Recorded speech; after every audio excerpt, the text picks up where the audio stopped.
Let's try and make use of the past question we have seen yesterday along with the lecture notes, and let also know our matric number in time. It is very important, and it's also important that we should be familiar with our masters, our lecturers, and it's the method they use in teaching, and also the importance of each course. Welcome to tutorial and examination tips for NTI PGD student by Salahu Rahim under No Big Deal Academy on philosophy of education. The course code for this course is 707.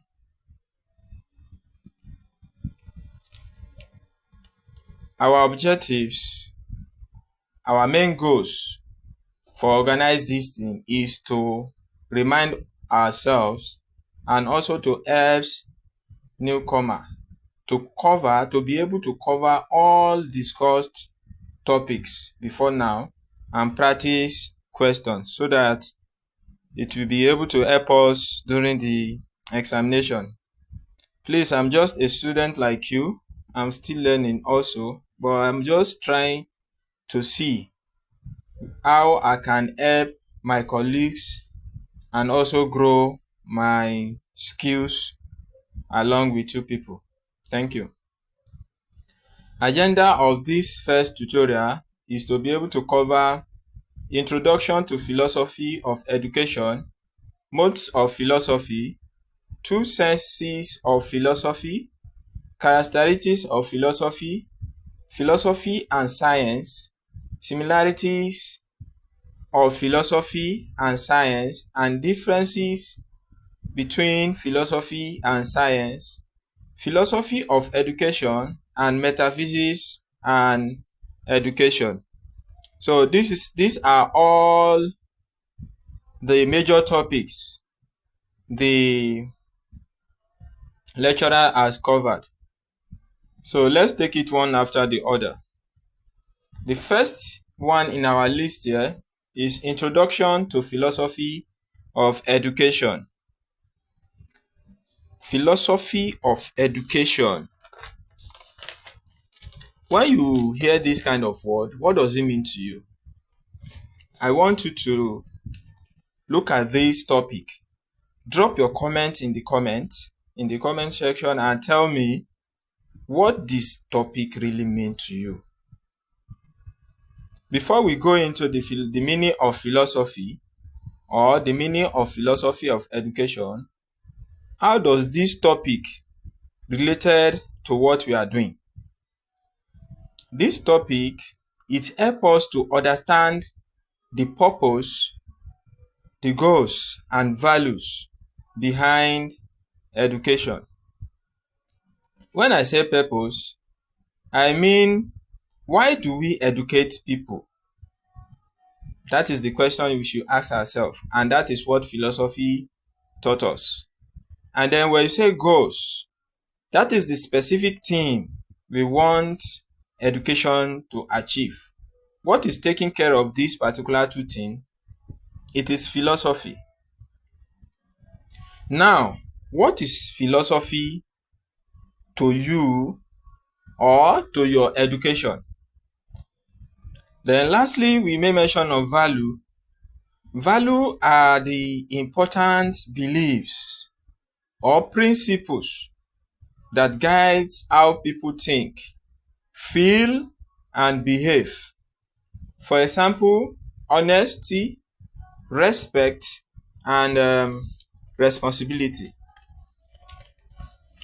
Whatever you feel that philosophy means to you, I want you to comment it. Let others learn from you. So now, under this introduction to philosophy, we'll be looking at the definitions and the definition of the term philosophy and where the philosophy comes from. When you are hearing philosophy, this particular word is a Greek word and is divided into two. Philos means love and Sophia means wisdom. Combination or combined, you can say philosophy means love of wisdom. When you say wisdom, is to make sensible decision and good judgment. And when we say wisdom, is this particular wisdom is acquired through knowledge. And knowledge is acquired through critical thinking and analysis of issue. Now, I want to advise us on something based on what the lecturers told us. Some of the lecturers told us is that when you are asked to define any definition, you should try as much as possible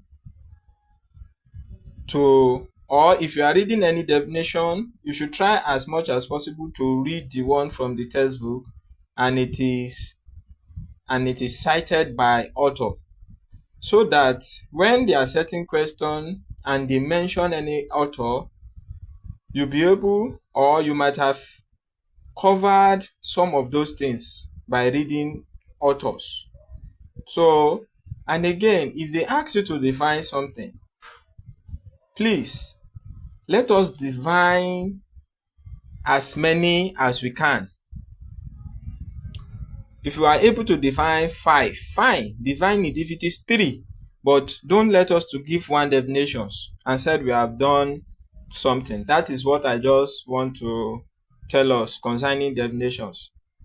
So, but this particular definition of philosophy, I did not see any author.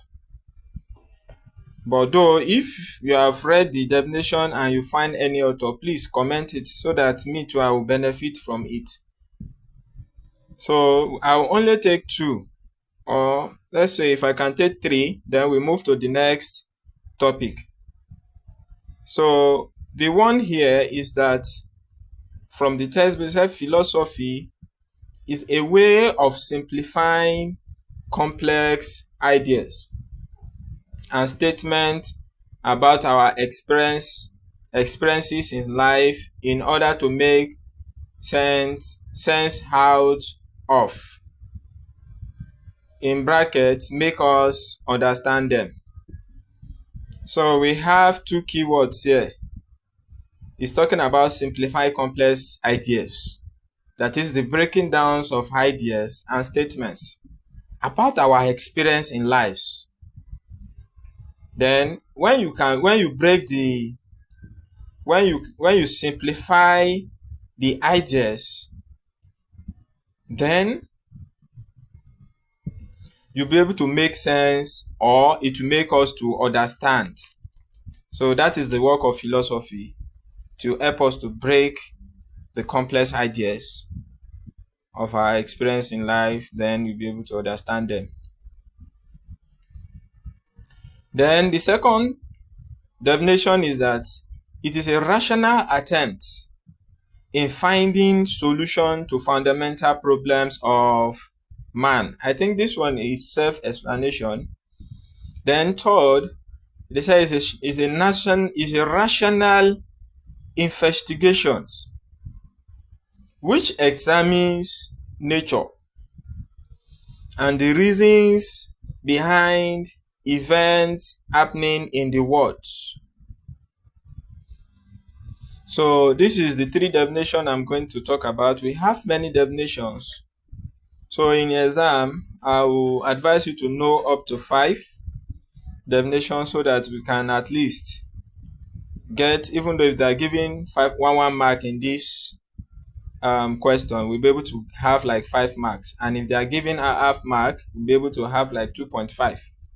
So that is how some lecturer marks, they give half based on the definition that you give, or they give 1 based on the definition that you give. So please, let us take note of that.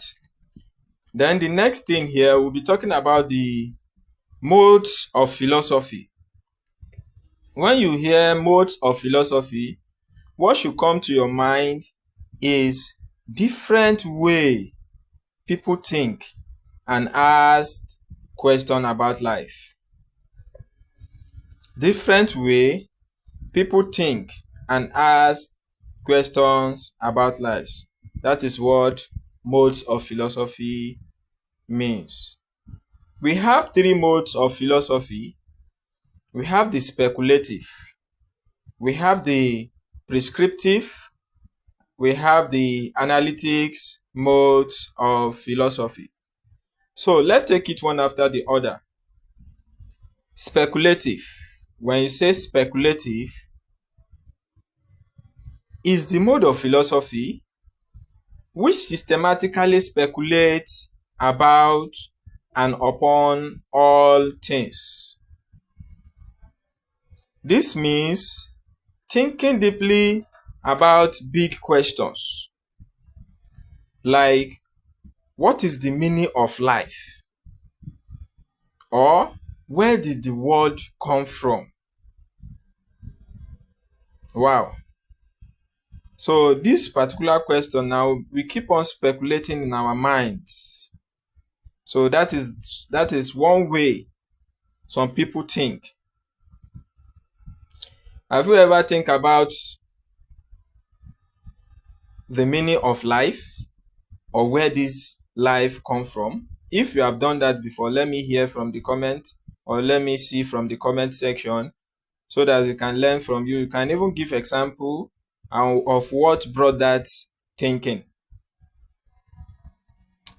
This speculation, it is about using imagination and reasoning to understand things. Then let's move on to the second option. This one is called prescriptive mode. This is the second philosophy. Seeks to set standards, ground, or criteria for the judgment of values, conduct and act. This particular prescriptive mode, it is stated or speculated by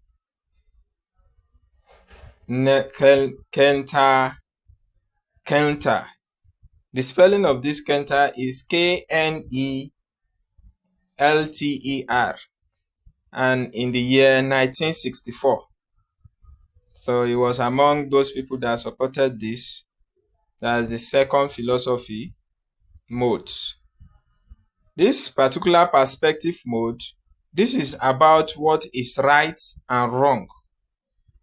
It helps people know how to behave and make good decisions.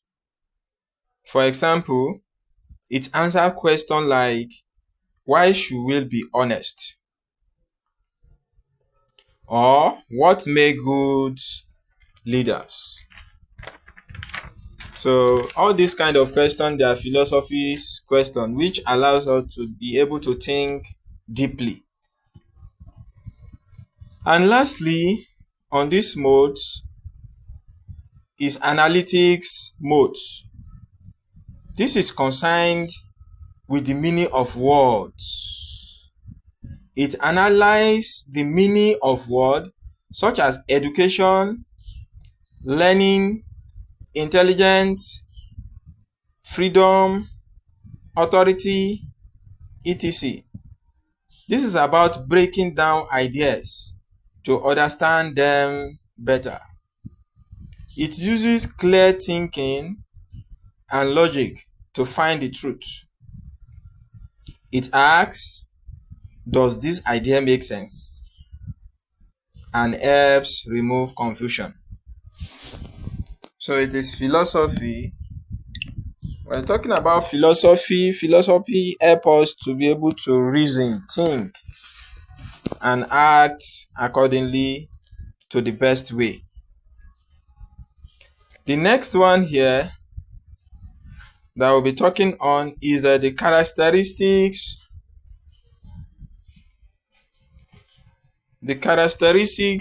of philosophies.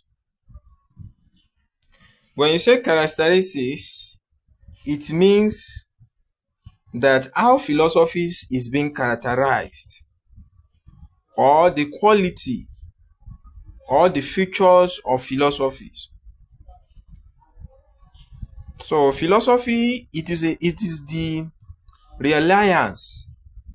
It is the reliance on the use of logical reasoning by examining every evidence in favor or against any claim from a dispassionate and impartial point of view. So this thing means that philosophy is based on logical reasoning and critical thinking, which means examine every idea fairly and without bias. Philosophy relies on evidence rather than personal feelings, ensuring that every argument is analyzed from different perspectives before conclusion. So philosophy, amongst the characteristics, philosophy is the tentative nature of whatever conclusion that may be reached on an issue. So what it means is that no perspective or no ideas is permanent. It can be changed. Philosophy is a tentative in nature, meaning that no conclusion is final. Just like science, philosophy accepts that new evidence can lead to change in what we believe. Do you believe in what philosophy are saying? If you do, comment so that I will know that you are following. Say, yes, I believe. Then the next thing here is philosophy and science. But before I go to the philosophy and science, let's briefly look at the two senses of philosophies. That is the two ways of ideas philosophy understands. That is the two ways of ideas philosophy understands. So when you see two senses of philosophy, it means that the two ways of ideas philosophy understand.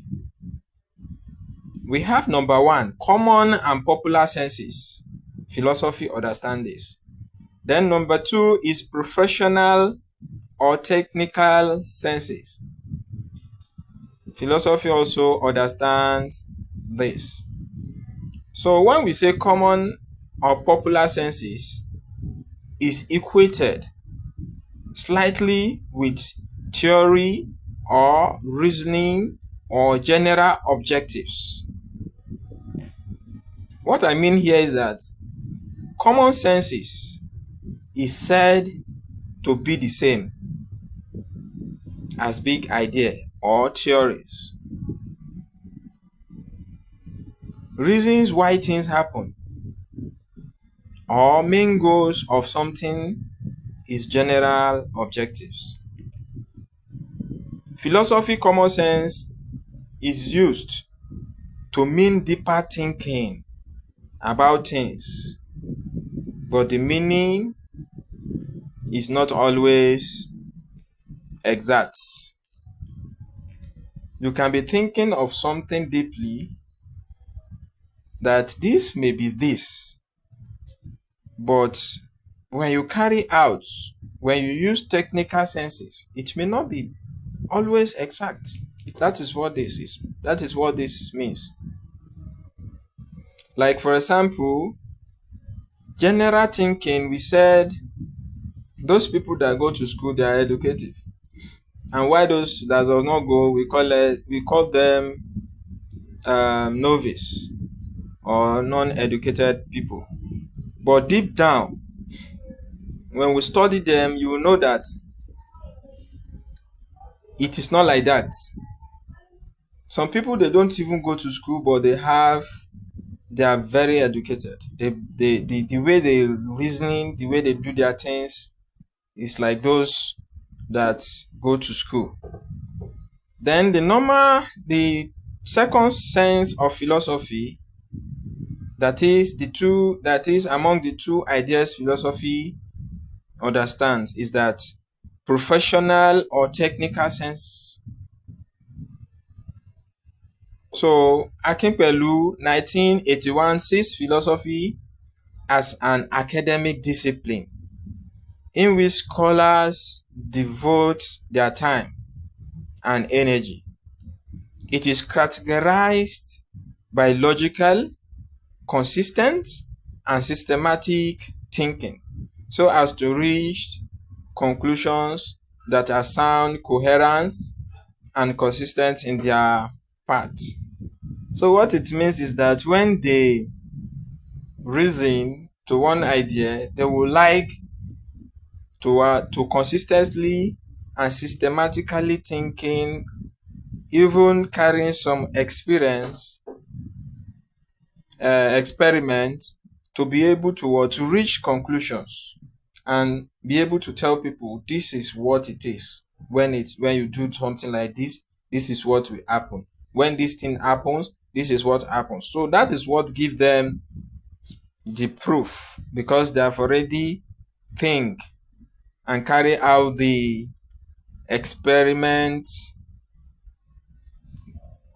or observe the thing logically. Though philosophy is not an experiment type of person, but they will try and do some studies on that thing before they will now make conclusion. That is how professionals and technical senses, that is how they behave.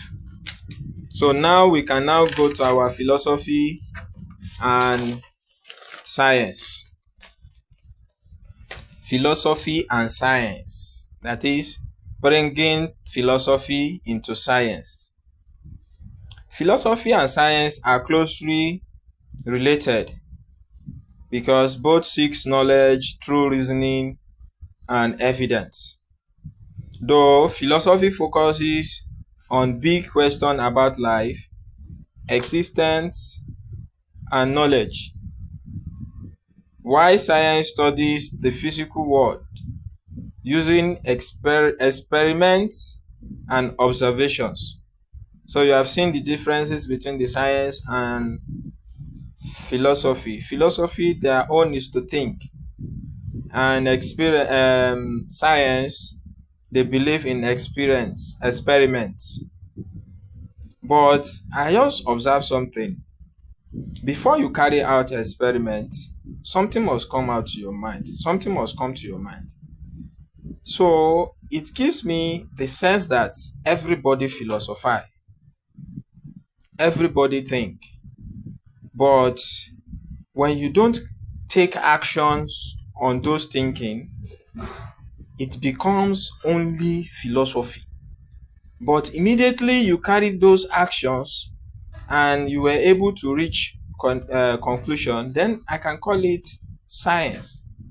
So that is how philosophies and science are related. We think, then we act.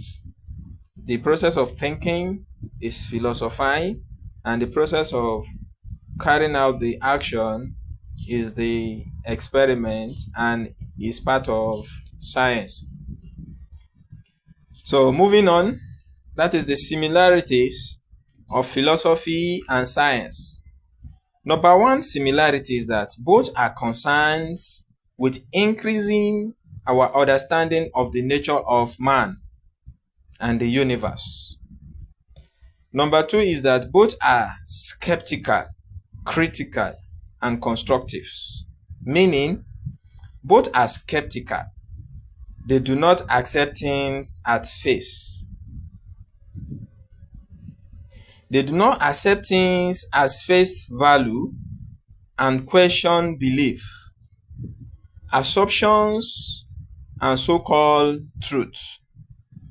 Then critical, they carefully analyze information, looking for flaws and inconsistencies. And when you say constructive, they aim to improve knowledge and understanding.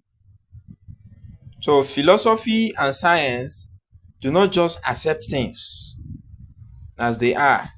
They question, analyze, and build upon ideas to deepen our understanding of the world. So what I would like to talk about this one is that when someone brings an idea, they brought an idea to you, reason. If you don't understand it, ask questions. Don't just accept it blindly. Try to know the root. Try to understand to some extent what the person is trying to do. And if you are to participate in that thing, that is what this particular thing is telling us. As a philosophy student, you should try to be able to ask questions concerning on what you don't understand. Don't argue, just ask questions so that you can follow up. Then number 3 is that both employ the method of logical, coherence, and systematic reasoning. This means that they rely on clear, organized, and structured thinking. You see, bah? They rely on organized and structured thinking. So I will want you to also try to be using this kind of method so that you will not be a victim of any scammers. Then when you talk about both, number 4 is that both complement each other. They work together to enhance our understanding. In education, philosophy helps us think critically about the purpose of education, what it means to learn, and how we should teach. Why science provides evidence on how people learn. It provides evidence on how people learn through research and experience. So what do you understand in these similarities? I want you to briefly drop a sentence or words about what you have gained on these similarities. Moving on. Differences of philosophy and education. We have 4 differences here. Number 1 is science employs empirical. Science employs empirical.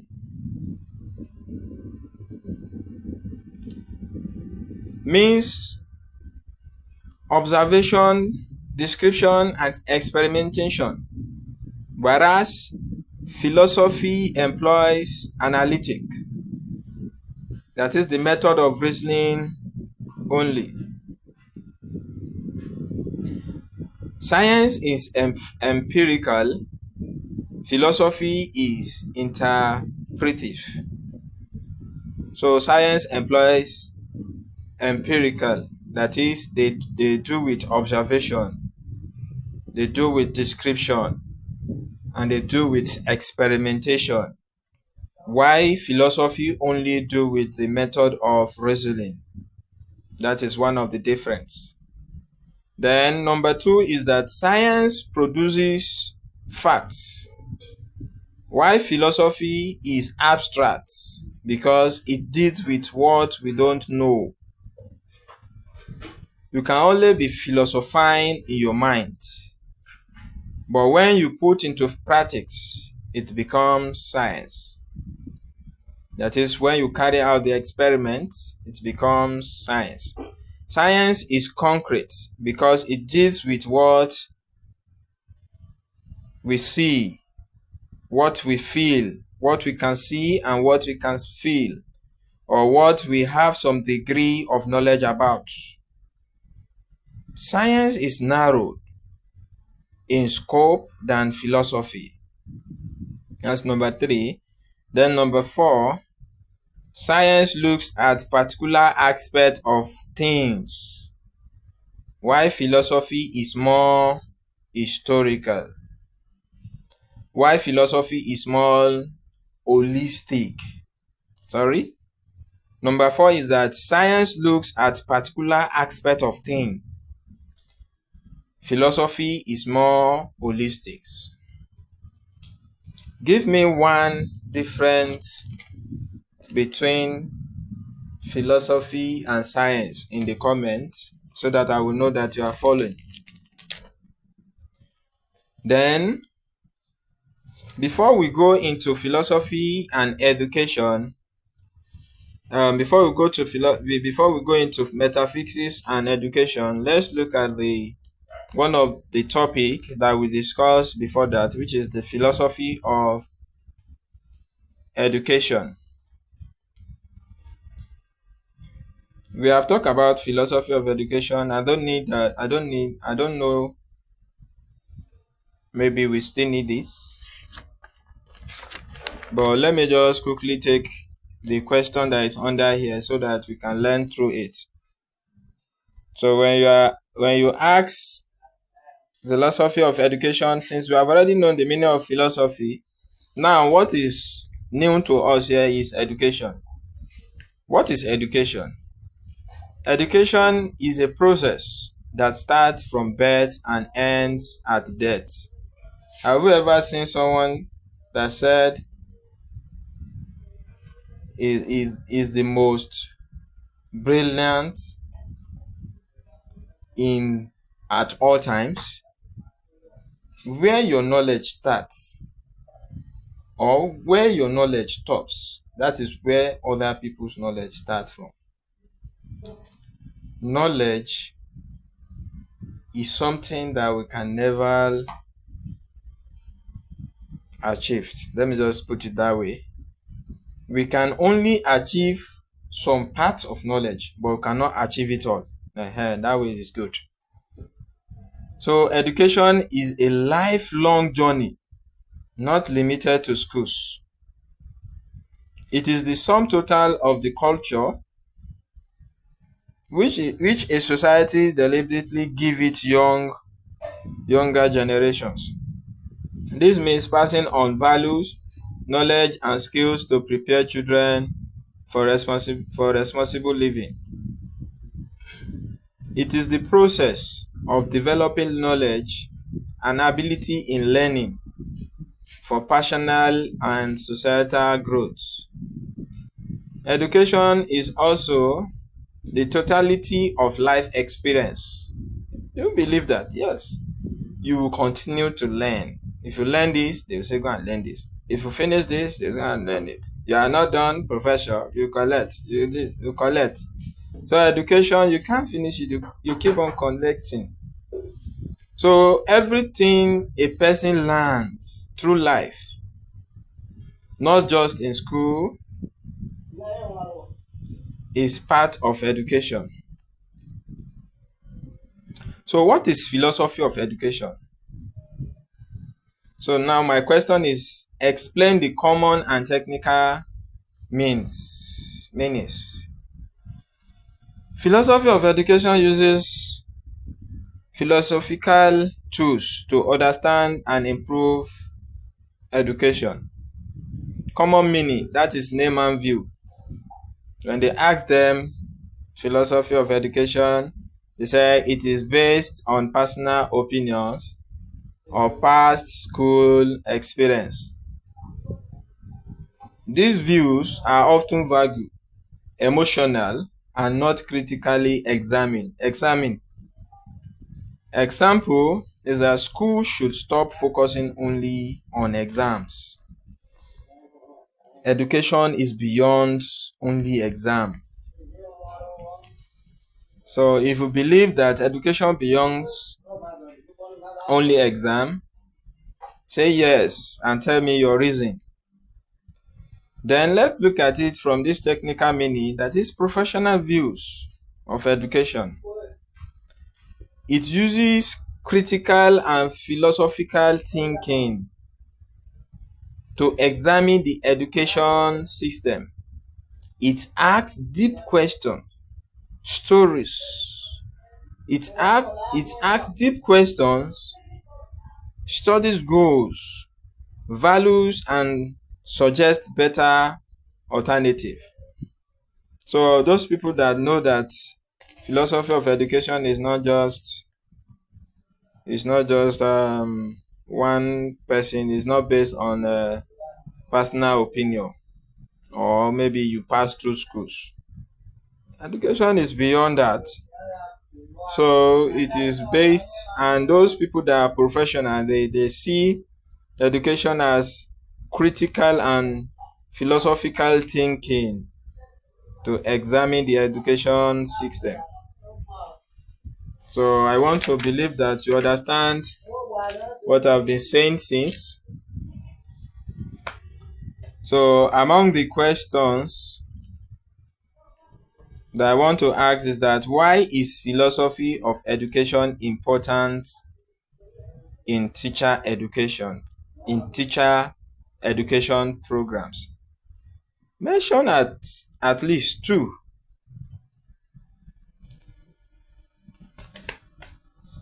So amongst what I have here that I want to share with you, if you have your own that is different from this, you can share with us too.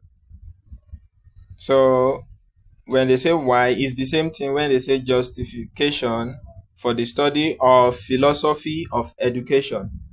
So when you hear justification, is the same thing why they say, why is philosophy of education important to teachers program? So number one here is to encourage critical thinking. Teachers learn to examine educational issues and make sound decisions rather than follow blindly. That is, it enables teachers, it enables ourselves to be able to encourage critical thinking. We look issues critically. Then we just say, okay, you have said this, you just follow. No, as a teacher, you have to follow things critically. Then number two is that it promotes humility and open-mindedness. Even Socrates said, wisdom begins when one knows how ignorance was. Teachers must be humble and open to new learning. You don't just say you are the teacher, then you only your own that you know. Nobody can share ideas with you. Please, I beg, share ideas with me. I'm not a teacher, I'm just a student like you. And I promote humility and open-mindedness. That is what philosophy has helped me for. Then number three is that it helps teachers influence policy. With philosophical knowledge, teachers can contribute to making good educational policies. Then number four, it supports intellectual and professional development. An adage said that is by Tagore. He said, a lamp cannot light another unless it continues to burn its own flame. A teacher must keep growing to help others grow. And number five is that it enables evaluations of educational progress. So teachers can assess whether their teaching meets the set goals. That is what philosophy has taught us. Then number six is promote critical thinking in students.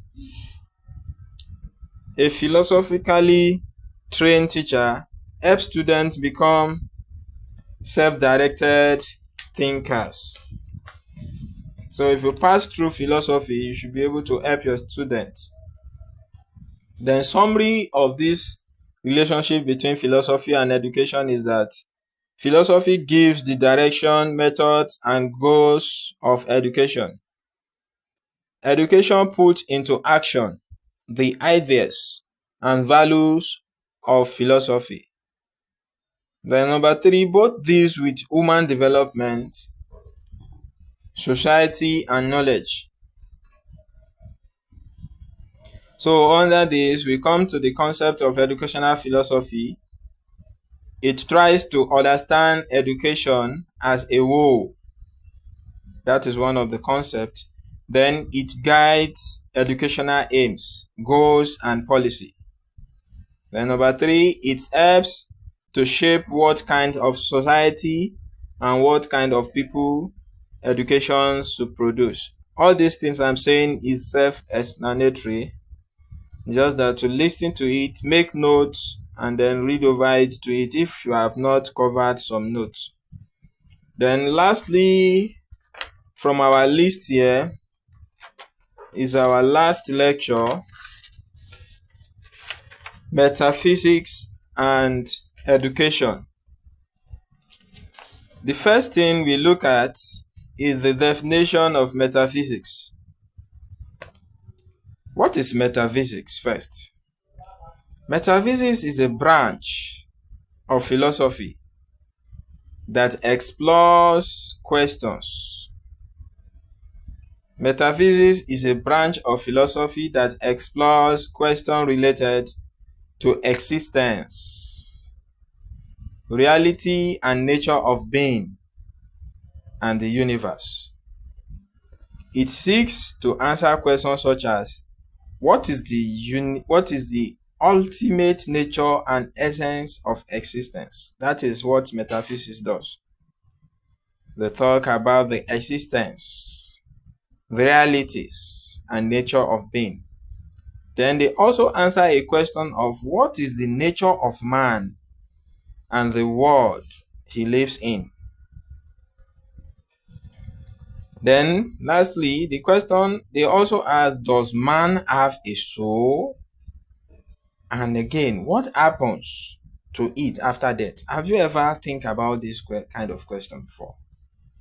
If you have ever, that means you are philosophizing, and this kind of philosophizing is the kind of branch under philosophy called metaphysics. The word metaphysics comes from the Greek words, which means meta, M-E-T-A, meta. And the meta means after. And physica, that is the two words, meta and physica. Meta means after, and physica means nature.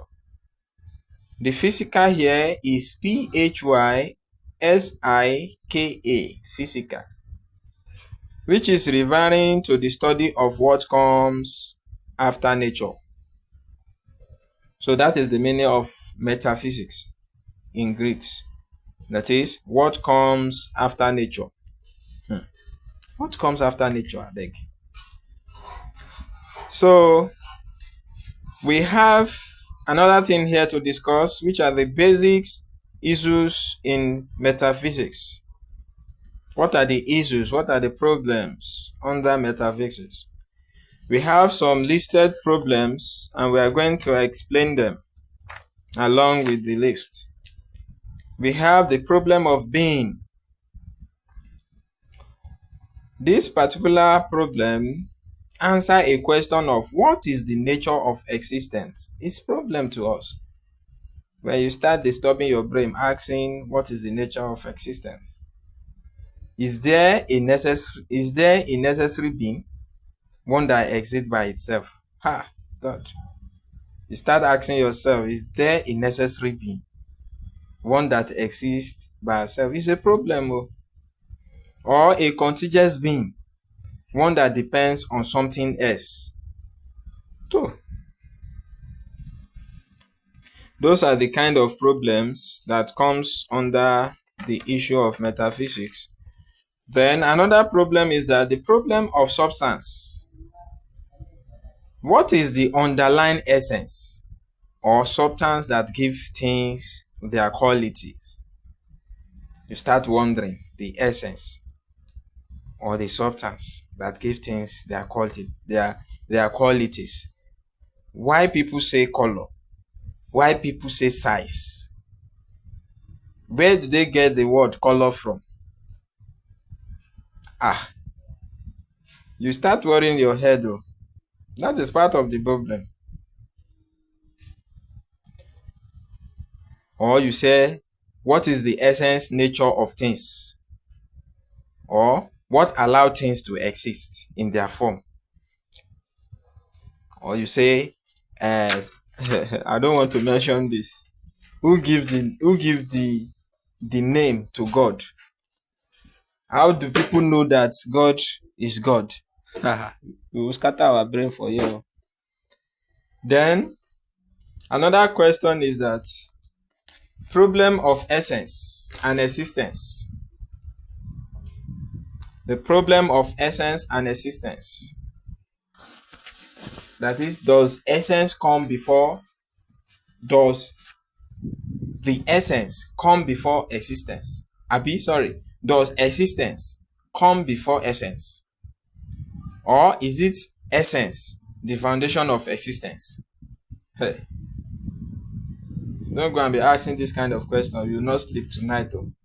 So that is the problem we face in philosophy.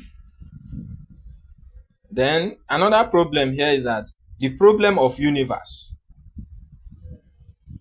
This one is talking about the concept like beauty, justice, or humanity real.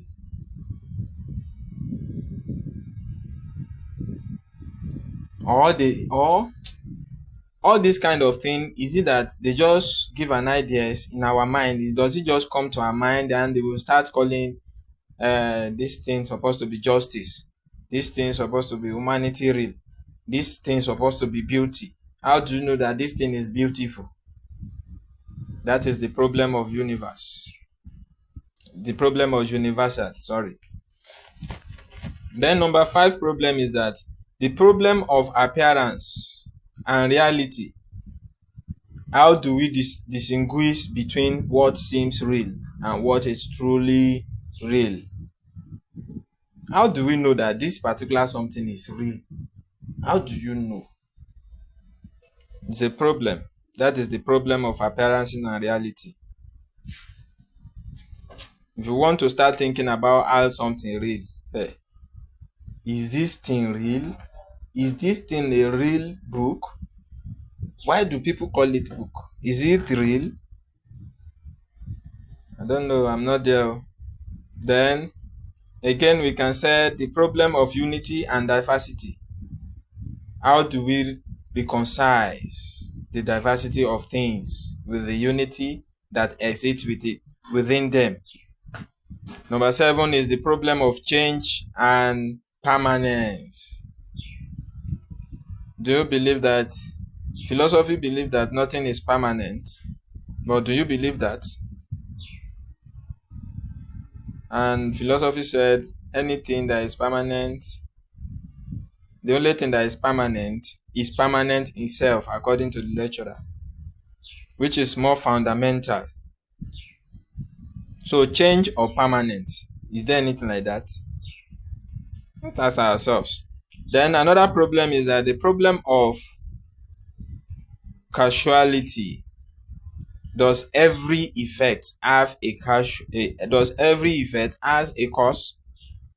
And how can we understand this cause? Sometimes what you do that made you something, if another person do it, it may not happen. So we keep on saying that sometimes it's what we believe. And it's a problem where we say, if you do this, something will happen to you. If you go to market in the midnight, you will see something. If you go to this so place, something will happen. How do we know? That is the problem of causality. That is, does every effect have a cause? If you believe every event has a cause, then let me know. Then you explain to me too so that I can learn. The problem of mind-body interaction. How does the mind relate to the body? How does the mind relate to the body? This reminds me this thing. I will say I'm feeling headache. The doctors will give me paracetamol to use into my stomach. How does it go to my head and work? That is the problem I'm talking about here. The problem of mind and body interactions. How do they connect? How do they interact? Only God knows. Then another one is the problem of freedom and determinisms. Are women free to choose their actions? Are you free to choose your actions? Or is everything determined by prior causes? The problem of freedom and determinisms. What I just know about this is that when you are not determined, you cannot have freedom. The two works together, and it is a problem. So we keep on bothering, we keep on asking ourselves, if I do this, will I have this? So, but if philosophy is working in your body, you'll be able to determine when and which one you need to do. Before we come to the end of today's lecture, let's quickly brush these contributions of metaphysics to education. That is where we stopped. The contribution of metaphysics to education is that metaphysics has contributed significantly to the field of education by addressing fundamental questions about human existence, knowledge, and the nature of reality. Number one contribution is human-centered education. Metaphysics questions such as the nature of man, existence, and purpose have influenced the way education is structured. If you did not think deeply, you cannot structure education.